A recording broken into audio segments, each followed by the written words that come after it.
हरे कृष्णा गुरवे गौरचंद्राय राधिकायै तदालये कृष्णाय कृष्णभक्ताय तद्भक्ताय नमो नमः। वन्दे अहं श्रीगुरो श्रीयुतापदकमलं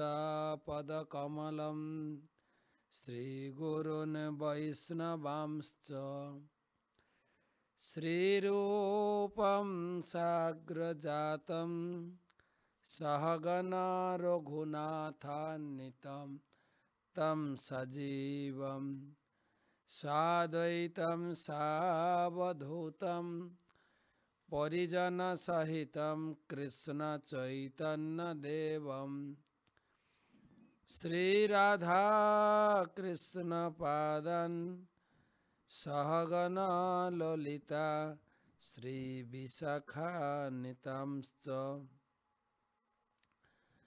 नमो ओं विष्णुपादाय कृष्ण प्रेष्ठाय भूतले श्रीमते भक्ति वेदांत स्वामी निति नामिने। नमस्ते सारस्वते देवे गौरवाणी प्रचारिणे निर्विशेष शून्यवादी पाश्चात्य देशतारिणे। अनर्पित चरिं चिरात् करुणया अवतीर्ण कलौ समर्पयितुम् उन्नत उज्ज्वलरसं सभक्ति श्रियम् हरिपुरटसुन्दरदुति कदम्ब सन्दीपितः सदा हृदय कंदरे स्फुरतु वसचिनन्दनम् राधा कृष्ण प्रणय विकृति हलादिन शक्ति रश्मां देकात्मना वपि भुवि पुरा देह भेदौ गतौ तौ चैतनाख्यं प्रकटमधुना तद्वयं चैकमाप्तं श्रीराधा भावदूति सुबलितं नौमि कृष्ण स्वरूपम् राधा कृष्ण प्रणय विकृति राधा कृष्ण प्रणय महिमा कीदृशवानैवा सद्दो जनाद्भुत मधुरिमा कीदृशवा मोदीय सौखाञ्जस्य मदनुभवत कीदृशं वेति लोभा तद्भावाढ्य समजनि शचिगर्भ सिन्धु हरिन्दु। जय श्री कृष्ण चैतन्य प्रभु नित्यानंद श्री अद्वैत गदाधर श्रीवासदि श्री गौर भक्तबिंद। हरे कृष्ण कृष्ण कृष्ण हरे हरे हरे राम राम राम हरे हरे।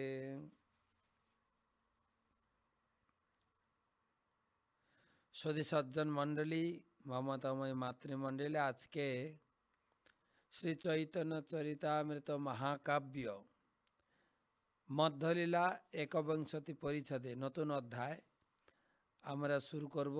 সনাতন গোস্বামীর প্রতি মহাপ্রভুর বিশেষ শিক্ষা আলোচনা প্রসঙ্গে 89তম চৈতন্য সুধা মাধুরী সেমিনার। प्रथमे सकल के जानाई कृष्ण प्रीति शुभेच्छा एवं अभिनंदन। गुरुपादपद में प्रणाम निवेदन करे तार अहितु की कृपा आशीर्वाद प्रार्थना करी। नमो ओं विष्णुपादाय कृष्ण प्रेष्ठाय भूतले श्रीमते जय पताका स्वामी निति नामिने। नमो आचार्य पादाय নিতাই কৃপা প্রদায়িনে গৌর কথা ধামদায় নগর গ্রাম তারিণে। শুরু করছি আজকের আলোচনা শ্রীকৃষ্ণের মাধুর্য, ঐশ্বর্য এবং মাধুর্য। একবিংশতি পরিচ্ছেদ। একবিংশতি পরিচ্ছেদের কথা সারে শ্রীল ভক্তিবিনোদ ঠাকুর লিখেছেন, এই পরিচ্ছেদে শ্রীকৃষ্ণ শ্রী চৈতন্য মহাপ্রভু কৃষ্ণ তত্ত্ব, পরব্রহ্ম তত্ত্ব, কারণবারী তত্ত্ব, মাইক ব্রহ্মাণ্ড তত্ত্ব বর্ণনা করে দ্বারকায় ব্রহ্মার দর্পহরণ রূপ শ্রীকৃষ্ণের একটি লীলা বর্ণনা করেছেন। তারপর গ্রন্থকার মহাপ্রভুর বাক্য বলে কৃষ্ণরূপের সৌন্দর্য প্রকাশক কয়েকটি মধুর পদ্য লিখেছেন। এই পর্যন্ত সম্বন্ধ তত্ত্ব ব্যাখ্যা হল। অগত্যেক গতিম নত্যা হীনার্থাধিক সাধকম শ্রী চৈতন্য লিখামস্য মাধুর্যই ঐশ্বর্য শ্রীকরম। অনুবাদ: অগতির একমাত্র গতি হীনজনের প্রতি অধিক অর্থদাতা বা উপকারক শ্রী চৈতন্য মহাপ্রভুকে আমি প্রণাম করে আমি তার ঐশ্বর্য মাধুর্যের এক কণা বর্ণনা করছি। জয় জয় শ্রী চৈতন্য জয় নিত্যানন্দ, জয়াদ্বৈত চন্দ্র জয় গৌরভক্তবৃন্দ। সর্বস্বরূপের ধাম পরব্রহ্ম ধামে, পৃথক পৃথক বৈকুণ্ঠ সব নাহি কো গণনে। চৈতন্য মহাপ্রভু আগের অধ্যায়ে ভগবানের 6 অবতারের কথা আলোচনা করেছেন, আর এখানে বিভিন্ন ধামের কথা আলোচনা করবেন। ধাম সহস্র শত সহস্র অযুত লক্ষ কোটি যোজন এক এক বৈকুণ্ঠের বিস্তার বর্ণন। এক একটা বৈকুণ্ঠ লোক শত যোজন, সহস্র যোজন, অযুত যোজন, লক্ষ কোটি যোজন পরিমাপ। সব বৈকুণ্ঠ ব্যাপক আনন্দ চিন্ময়, পারিষদ ষড়ৈশ্বর্য পূর্ণ সব হয়। প্রতিটি বৈকুণ্ঠ লোক অতি বিশাল, চিন্ময় আনন্দের দ্বারা রচিত। সেখানকার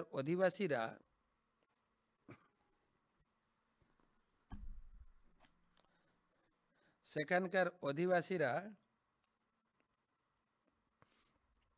ভগবানের পার্ষদ এবং তারা সকলেই ভগবানের ষড়বিধ ঐশ্বর্যে পরিপূর্ণ।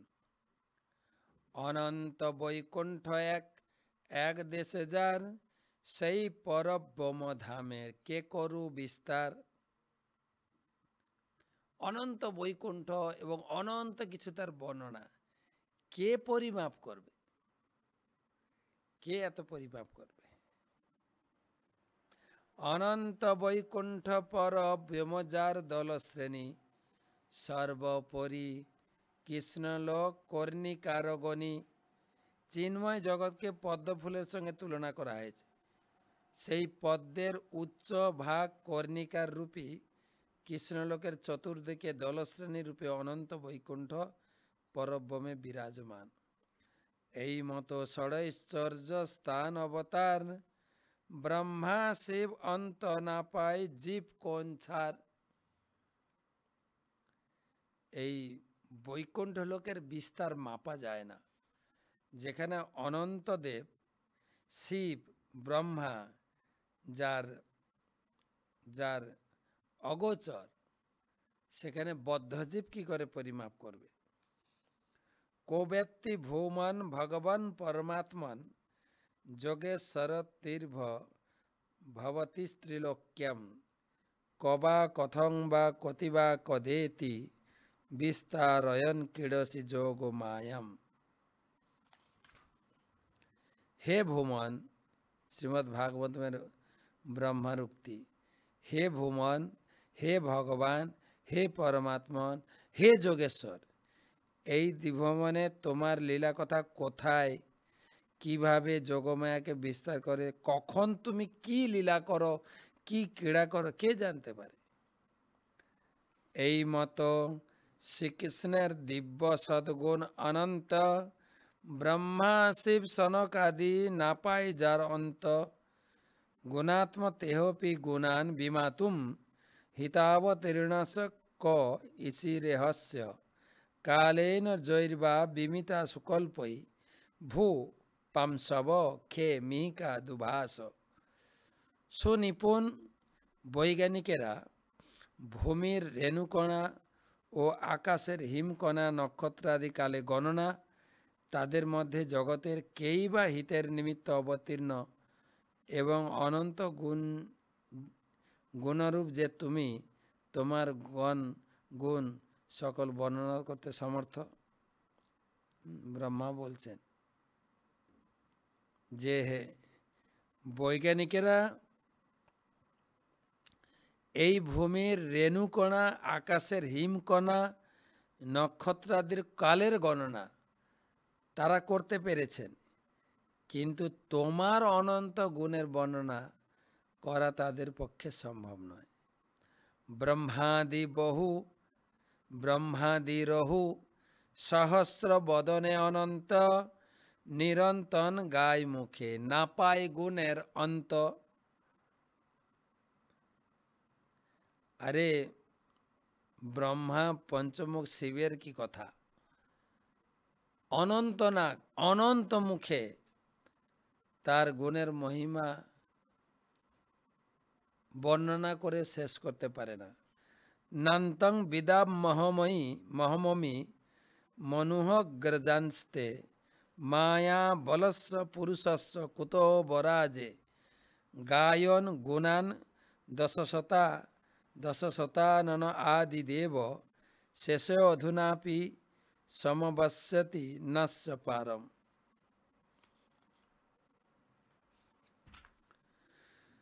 আমি ব্রহ্মা নিজে বলছেন, তোমার অগ্রজ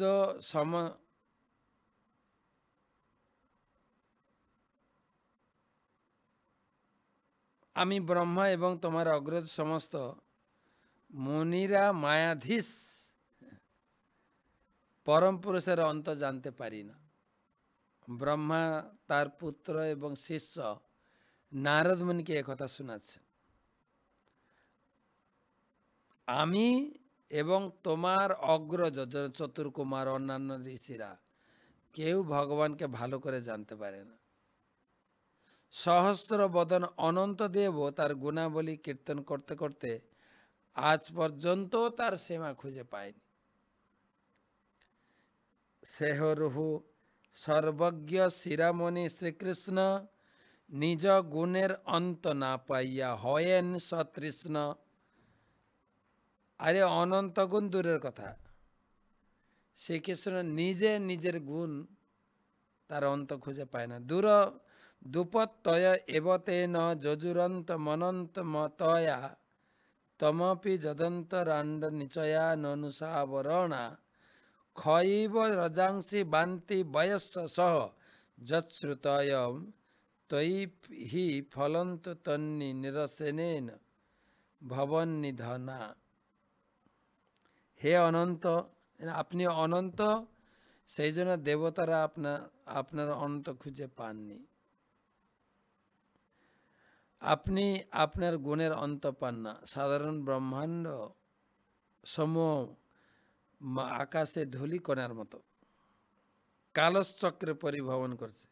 সেই প্রকার অতি শ্রুতিসমূহ আপনাকে অনুসন্ধান করতে গিয়ে যাকে লক্ষ্য করে তাই আপনি নন।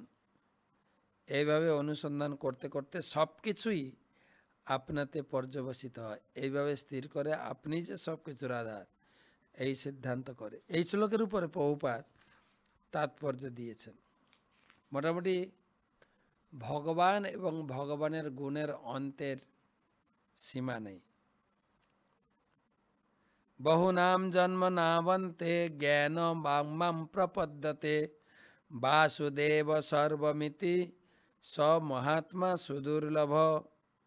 বহু বহু জন্ম জন্মান্তরের পর প্রকৃত জ্ঞানবান আমাকে সর্বকারণ পরম কারণ জেনে আমার শরণাগত হয়, এই ধরনের মহাত্মা অত্যন্ত দুর্লভ।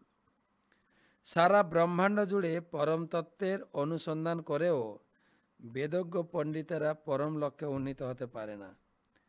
এইভাবে তারা শ্রীকৃষ্ণের কাছে আসেন। পরম তত্ত্ব সম্বন্ধে অনেক আলোচনা হয়, তখন বিভিন্নভাবে সেই সম্বন্ধে তর্ক বিতর্ক হয়। এই ধরনের তর্কের উদ্দেশ্য হচ্ছে প্রকৃত সিদ্ধান্তে উপনীত হওয়া। এই ধরনের তর্ককে সাধারণত বলা হয় নেতি নেতি।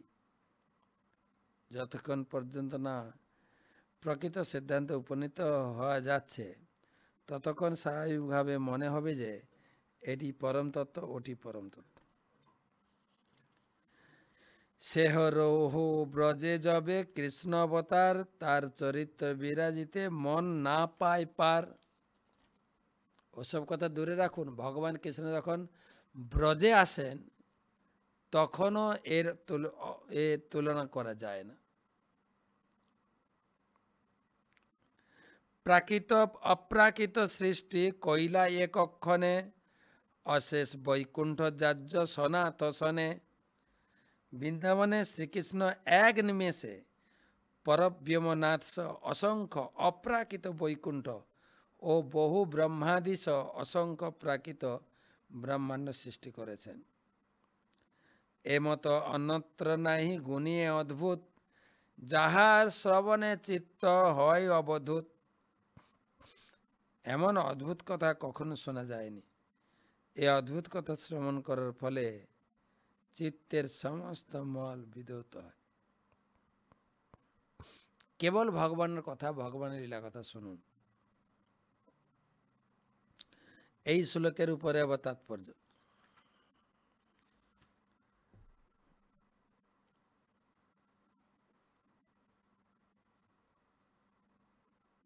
এমতো অন্যত্র নাহি শুনিয়ে অদ্ভুত, যাহার শ্রবণে চিত্ত হয় অবধূত। শ্রীকৃষ্ণ যখন ভৌম বৃন্দাবনে লীলাবিলাস করছিলেন তখন ব্রহ্মা তাকে একজন সাধারণ গোপ বালক মনে করে তার শক্তি পরীক্ষা করতে চেয়েছিলেন। তাই ব্রহ্মা গোবৎস এবং গোপ সখাদের চুরি করে তার মায়া শক্তির প্রভাবে তাদের লুকিয়ে রাখেন। এ কাহিনী ভাগবতমে আপনারা পড়েছেন। ভাগবতমে 3খানা অধ্যায় বর্ণনা হয়েছে, 3খানা অধ্যায়। শ্রীকৃষ্ণ যখন দেখেন ব্রহ্মা তার গোবৎস এবং গোপ সখাদের চুরি করেছেন তখন তিনি ব্রহ্মার সমক্ষেই তার অচিন্ত শক্তির প্রভাবে প্রাকৃত অপ্রাকৃত অসংখ্য গ্রহলোক প্রকট করেছিলেন। সেই মুহূর্তে অসংখ্য চিন্ময় গোপালক গোবৎস অশেষ বৈকুণ্ঠ তত্ত্ব যা তার অন্তরঙ্গ শক্তি প্রকট করেছিলেন সেই সম্বন্ধে ব্রহ্মসংহিতা বলা হয়েছে। আনন্দ চিন্ময় সদুজ্জ্বল বিগ্রহস্য আনন্দ চিন্ময় রস প্রতীতাভিতাভি গোলোক এব নিবসত্ত অখিলাত্মভূত কৃষ্ণ স্বয়ং সমভবৎ পরম পুমাঞ্জো গোবিন্দমাদি পুরুষম তমহং ভজামি। শ্রীকৃষ্ণ কেবল তার চিন্ময় শক্তিজাত বস্তুগুলি সৃষ্টি করেননি, তিনি অগণিত ব্রহ্মাণ্ড সৃষ্টি করেছেন। শ্রীমদ্ ভাগবতে বর্ণিত এই সমস্ত লীলা চেতনাকে নির্মল করে। এইভাবে পরম তত্ত্বকে যথাযথভাবে জানা যায়। চিদাকাশে চিন্ময় লোককে বলা হয় বৈকুণ্ঠ এবং প্রতিটি বৈকুণ্ঠে বিশেষ নামসহ বৈকুণ্ঠনাথ নারায়ণ রয়েছেন। তার মানে জড়জগতে অনন্ত ব্রহ্মাণ্ড রয়েছে। প্রতিটি ব্রহ্মাণ্ডের পতি হচ্ছেন ব্রহ্মা। ব্রহ্মা ফিরে আসার আগে নিমেষের মধ্যে শ্রীকৃষ্ণ এবং এই সমস্ত ব্রহ্মাণ্ড তিনি বৈকুণ্ঠ সৃষ্টি করেছেন। অবধূত শব্দটির অর্থ হচ্ছে কম্পিত, আন্দোলিত, উদ্বেলিত, অভিভূত, পরাহত। কোনো না কোনো চৈতন্য চেতনা এই শ্লোকে যাহার সমনে চিত্ত মল হয় ধৌত পাঠ করা হয়। যখন ধৌত হয় তখন শ্রীকৃষ্ণকে জানা যায়। যেষাম ত্বন্তগতং পাপম জননাম পূর্ণকর্মনাম তে দ্বন্দ্বমোহ নির্মুক্তা ভজন্তে মাং দৃঢ়ব্রত। যে ব্যক্তি এই জীবনে পূর্ব জীবনে সমস্ত পুণ্যকর্ম করেছেন, যারা তাদের পাপ থেকে সম্পূর্ণরূপে মুক্ত হয়েছেন, দ্বন্দ্বমোহ থেকে মুক্ত হয়েছেন, তারাই গুরু নিষ্ঠা সহকারে আমার সেবায় যুক্ত। অর্থাৎ পাপ কর্ম থেকে মুক্ত না হলে শ্রীকৃষ্ণকে জানা যায় না, অথবা তার প্রেমময় সেবায় যুক্ত হওয়া যায় না।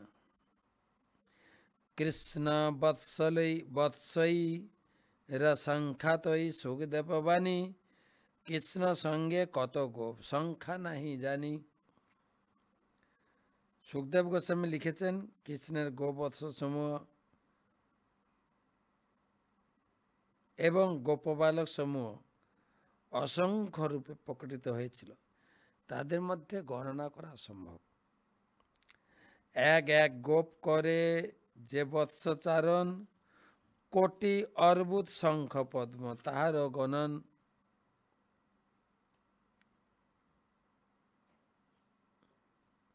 এক এক গোপালক যে গোবৎসচারণ করেছেন তাদের সংখ্যা ছিল কোটি অর্বুদ শঙ্খ এবং পদ্ম।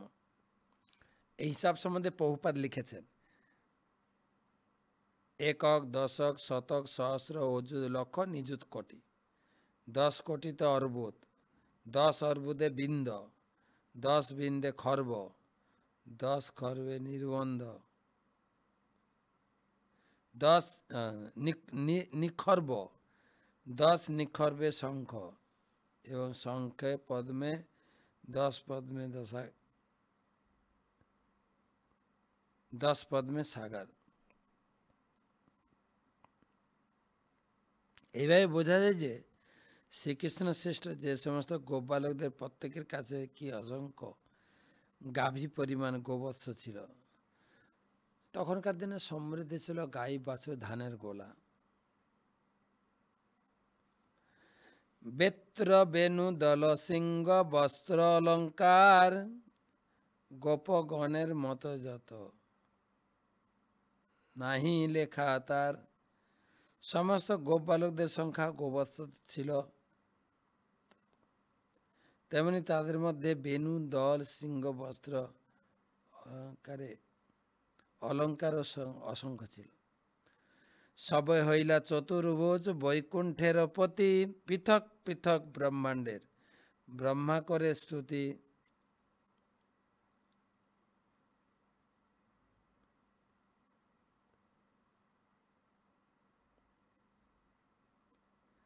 এক কৃষ্ণ দেহ হইতে সবার প্রকাশে, ক্ষণেকে সবাই সেই শরীরে প্রবেশে। তো মোটামুটি ঘটনাটা আপনারা অনেকে জানেন। ভগবান কৃষ্ণ যখন দ্বারকায় ছিলেন, তখন এক ভক্ত বৈষ্ণব তিনি দেখছেন ভগবান একসঙ্গে সব প্রাসাদে রয়েছে। নারদমুনি দেখেছেন। তো ব্রহ্মা এসেছিলেন বৃন্দাবনে ভগবান কৃষ্ণের দর্শন করার জন্য। তো তিনি যখন আকাশ মার্গে উঠছিলেন, তখন দেখছেন ভগবান কৃষ্ণের মতোই দেখতে একজনকে, কিন্তু সে সবার এঁঠো খাচ্ছে। ঘটনাটা ছিল এইরকম, ওই দিন অঘাসুর বধ করে সখারা সকালে বসেছেন ভোজন করতে, আর উপর দিয়ে তখনই ব্রহ্মা যাচ্ছিলেন।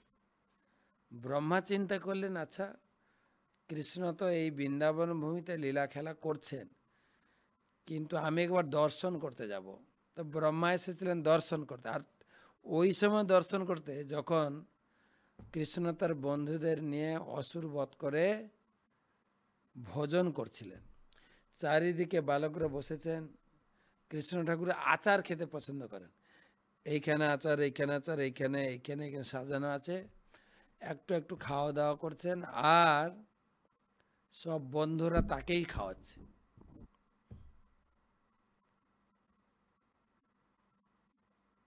তাকে খাওয়াচ্ছে মানে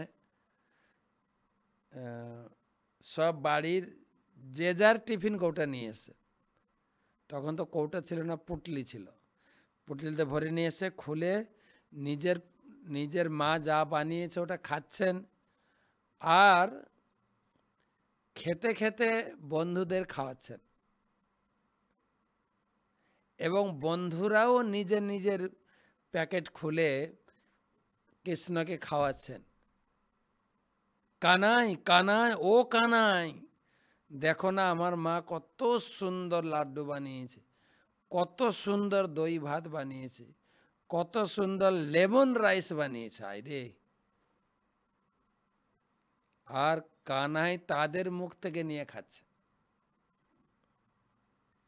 আর ওই সময়ই ব্রহ্মা উপর দিয়ে যাচ্ছিলেন, কৃষ্ণকে দেখে চিনতে পারলে, আরে এই তো আমার আরাধ্য ভগবান। কিন্তু একটা সন্দেহ ঢুকে গেল মনে। কি সন্দেহ? না, ইনি হচ্ছেন পরমেশ্বর ভগবান, ই আবার এই এই এই ছেলেগুলোর এঁঠো খাচ্ছে কেন? এ তো আমি বুঝলাম না, ব্যাপারটা কি? আমি পরীক্ষা করে দেখব। ভগবান অন্তর্যামী চিন্তা করে দেখো, পরীক্ষায় পাস হবে না ফেল হবে। প্রথমে এইটা করি। দূরে সব বাছুর, তখন বৎসচারণ ছিল, গোপালক না, বৎস পালক ছিলেন।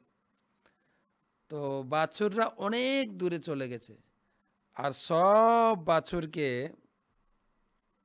ব্রহ্মা তার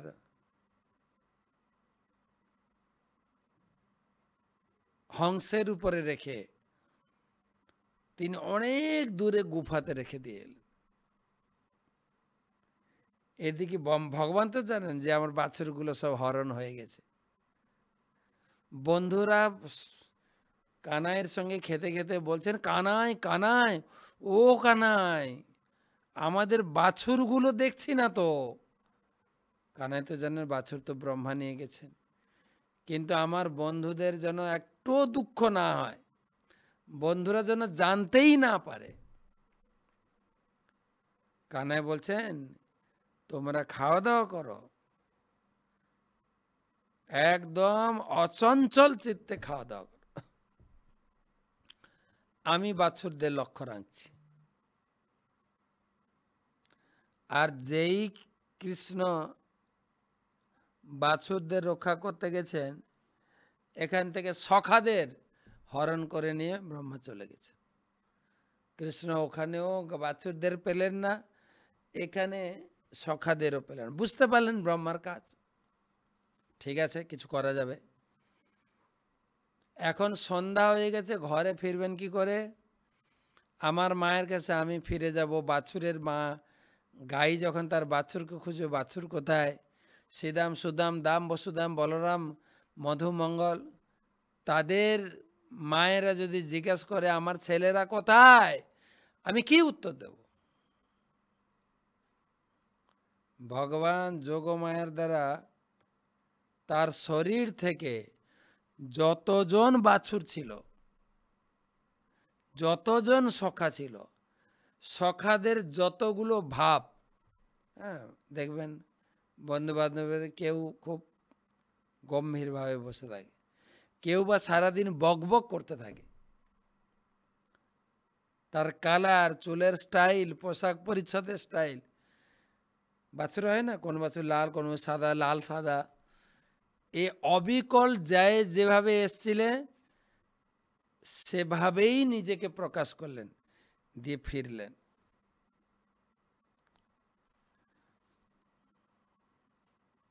ব্রহ্মা গোপ সখা এবং গোবৎসদের রেখে ফিরলেন। দেখি কৃষ্ণ এখন একা কি করে। তখন দেখছে কৃষ্ণ তিনি কৃষ্ণ নাম কীর্তন করছেন। তো তিনি দেখলেন কৃষ্ণের শরীর থেকে আগে যেরকম ছিল, বাছুর, কি বলে, গোপ সখা, অবিকল সেভাবে। ব্রহ্মা ছুটে গেলেন তার গুফাতে, যেখানে গোপ সখা এবং গোবৎসদের হরণ করে রেখেছে। সেই জায়গায় আমরা গেছিলাম গুরুমাজ সাফারি যাওয়ার সময়।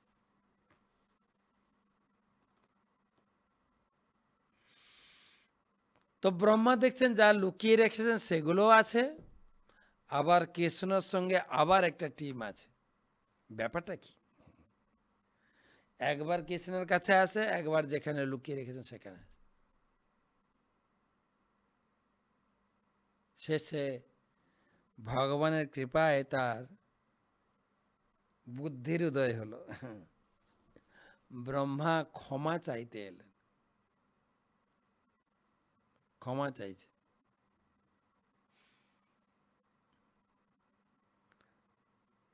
আর ব্রহ্মা দেখছেন, ইহা দেখি ব্রহ্মা হইলা মোহিত বিস্মিত, স্তুতি করি এক পাছে করিলা নিশ্চিত। যে কহে কৃষ্ণের বৈভব মোহি জানো, সে জানুক কাই মনে মুনি এই মান।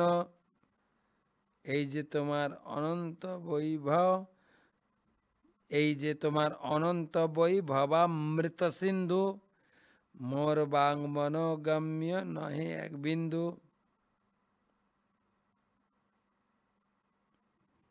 কিন্তু ব্রহ্মা বিস্মিত হয়ে গেছে। ব্রহ্মা হাত জোড় করে প্রার্থনা করতে শুরু করেন, ঈশ্বর পরমা কৃষ্ণ সচ্চিৎ আনন্দ বিগ্রহ। তিনি আনন্দময় মূর্তি।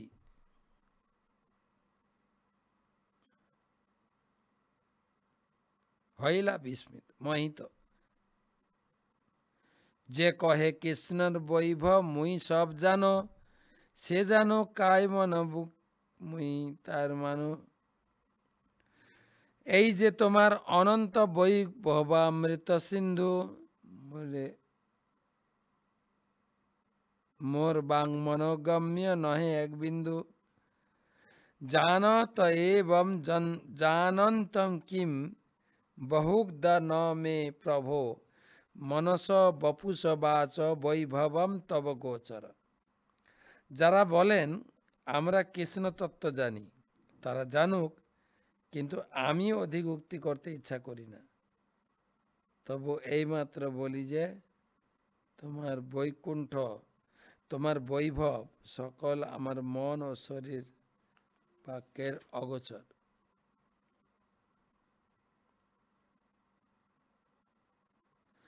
কৃষ্ণের মহিমা রোহ কেবা তার জ্ঞাতা, বৃন্দাবন স্থানের দেখো আশ্চর্য বিভূতা। 16 ক্রোশ বৃন্দাবন শাস্ত্রের প্রকাশে, তার এক দেশে বৈকুণ্ঠ জাণ্ডগণ ভাসে। 16 ক্রোশ বৃন্দাবন, 16 ক্রোশ। আমরা পরিক্রমা করতে গেলে 84 ক্রোশ।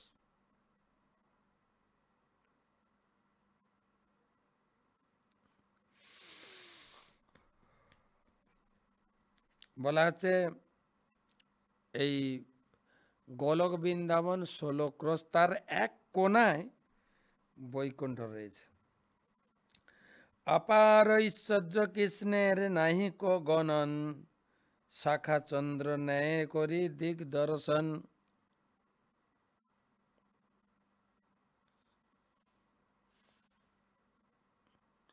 শিশু যখন বৃক্ষের শাখা দেখতে পায়, তার মধ্যে দিয়ে লুকিয়ে দেখা চাঁদ দেখানো হয়, তখন বলে চাঁদ চক্রের চাঁদ, বলা হয় শাখা চন্দ্রের ন্যায়। 31 ঐশ্বর্য কহিতে স্ফুরিল ঐশ্বর্য সাগর, মনেন্দ্রিয়ে ডুবিলা প্রভু তাহার ফাপর। শ্রীকৃষ্ণের অপ্রাকৃত ঐশ্বর্য বর্ণনা করতে করতে চৈতন্য মহাপ্রভু ঐশ্বর্যের স্ফুরিত হলো। তার মন ও ইন্দ্র দিয়ে সেই ঐশ্বর্য সমুদ্রে নিমজ্জিত হয়।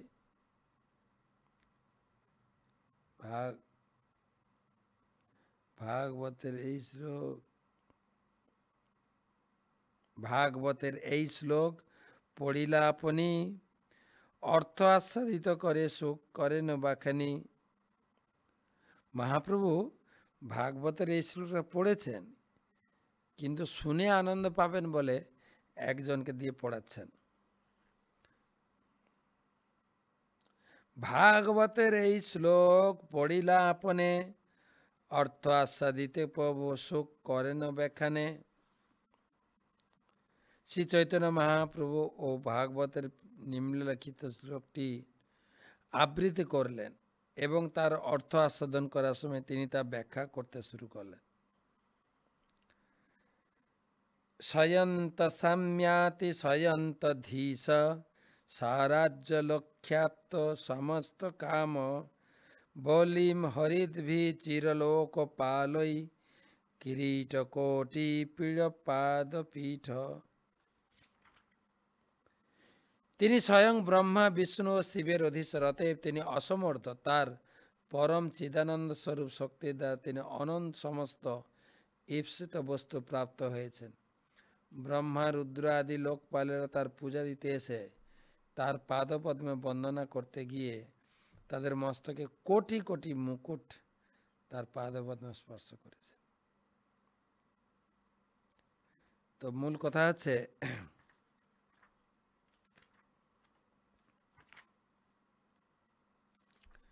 ব্রহ্মা যখন এসে তিনি প্রার্থনা করলেন ভগবানের কাছে, ব্রহ্মা তাকে ভগবান কৃষ্ণ তাকে ক্ষমা করে দিলেন। শুধু তাই না, সমস্ত গোপ সখা গাই বাছুর ভগবানকে তিনি চতুর্ভুজ মূর্তিতে দেখছেন। চতুর্ভুজ, অষ্টভুজ, সহস্রভুজ।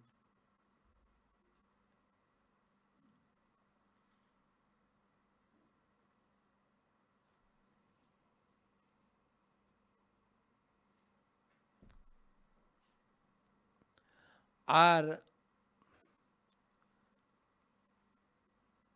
যত গোপ সখা ছিলেন তাদেরকে তিনি চতুর্ভুজ বিষ্ণু মূর্তিতে দেখছিলেন। পরমেশ্বর কৃষ্ণ স্বয়ং ভগবান, তার সমন কেহ নাহি আন। ঈশ্বর পরম কৃষ্ণ সচ্চিদানন্দ বিগ্রহ, অনাদির আদি গোবিন্দ সর্বকারণ কারণম। আজকে এই পর্যন্ত রাখি। 35 শ্লোক পর্যন্ত, যেখানে ভগবানের ব্রহ্ম বিমোহন লীলা সংক্ষিপ্ত তুলে দেওয়া হয়েছে। সেখান থেকে অনেক কিছু শিক্ষা লাভ করতে পারি। চৈতন্য চরিতামৃত হচ্ছে উচ্চাঙ্গের গ্রন্থ। এই এই সনাতন শিক্ষাতে আমরা 18, 19, 20, 21 অনেক বড় শিক্ষা।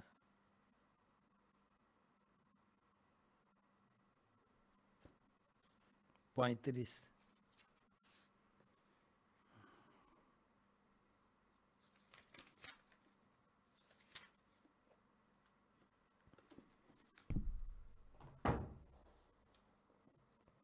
দুটো প্রশ্ন আছে,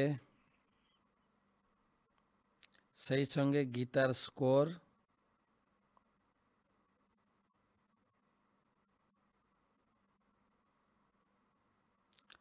অনন্ত আচার্য প্রভুর পক্ষ থেকে আমরা গীতা পেয়েছি। গীতাদাতা বিশ্বনাথ পাল এবং গ্রুপ 9টি গীতা,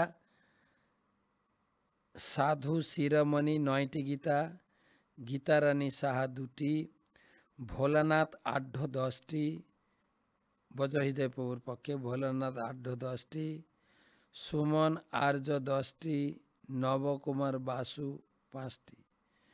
দ্বিভুজ গোপাল প্রভুর পক্ষ থেকে বিষ্ণু পদকমল দাস 124টা গীতা, তুষারকান্তি সরকার 2টি গীতা,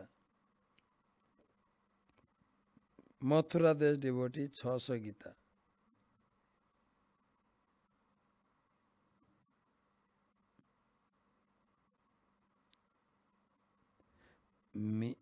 মিথন রাজজোয়ার 2টি,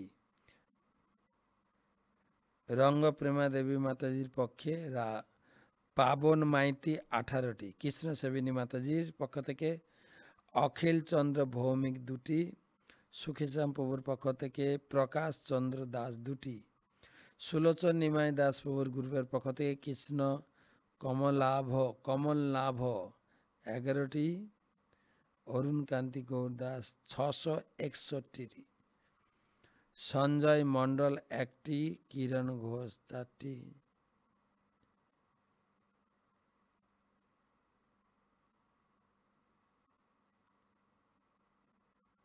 সুবল গৌর প্রভুর বংশীবদন গ্রুপ 41টি, প্রেমার্ণব নিমাই দাস ফ্যামিলি 3টি, মুকুন্দ প্রিয়া রুক্মিণী দেবী দাস এবং ফ্যামিলি 3টি, চিরঞ্জিত পাল 1টি, শিবানাসী সাউ 1টি, রোমা হালদার 3টি, জগতাত্মা প্রভুর পক্ষ থেকে দিব্য কীর্তন নিতাই দাস 2টি, মানিক মণ্ডল 6টি, দেবাশিস মিশ্র 4টি। সমস্ত গীতা ধাতাদের ধন্যবাদ কৃতজ্ঞতা জানাই। সেই সঙ্গে আপনাদের এবং আপনার পরিবারের সার্বিক মঙ্গলের জন্য গীতা বক্তা ভগবান কৃষ্ণের চরণে প্রার্থনা জানাই। হরে কৃষ্ণ কৃষ্ণ কৃষ্ণ হরে হরে, হরে রাম রাম রাম হরে। আমার একটা কথা জানা ছিল, শিবের পূজা করার সময় 3টা বেলপাতা দিয়ে, পাতা কখনো কখনো পাওয়া যায় না, একটা বেলপাতা থাকে বা 2টো বেলপাতা থাকে, এইভাবে একটা বা 2টো বেলপাতা দিয়ে শিবের পূজা করা যেতে পারে কিনা? অবশ্যই পূজা করবেন। পরবর্তী প্রশ্ন, সৌমেন দাস, আমার প্রশ্ন হচ্ছে তুলসী গাছে কি কীটনাশক ঔষধ দেওয়া যায়? হ্যাঁ, দিতে পারেন, গাছকে বাঁচাতে গেলে দিতে। তবে অনেকে গোবরের তৈরি এক প্রকার লিকুইড বানায়, সেটা দেয়।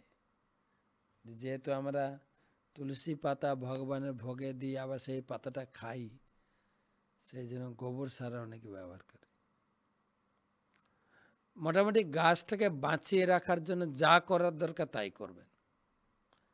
তো আজকে এই পর্যন্ত রাখি। ভালো থাকেন, সুস্থ থাকেন। কালকে কিন্তু টক শো দেখবেন, কালকে টক শো। কিসের টক শো? টক শো হবে শিবরাত্রি। আমরা বৈষ্ণবরা কি শিব পূজা করার দরকার আছে? আমরা কি শিব পূজা করতে পারি? বৈষ্ণবরা কি শিব পূজা করে? বাড়িতে কি করে শিব চতুর্দশী পালন করব? কটা পর্যন্ত উপবাস থাকব? উপবাস থাকতে কি থুতু ফেলতে পারবো না গিলতে পারবো?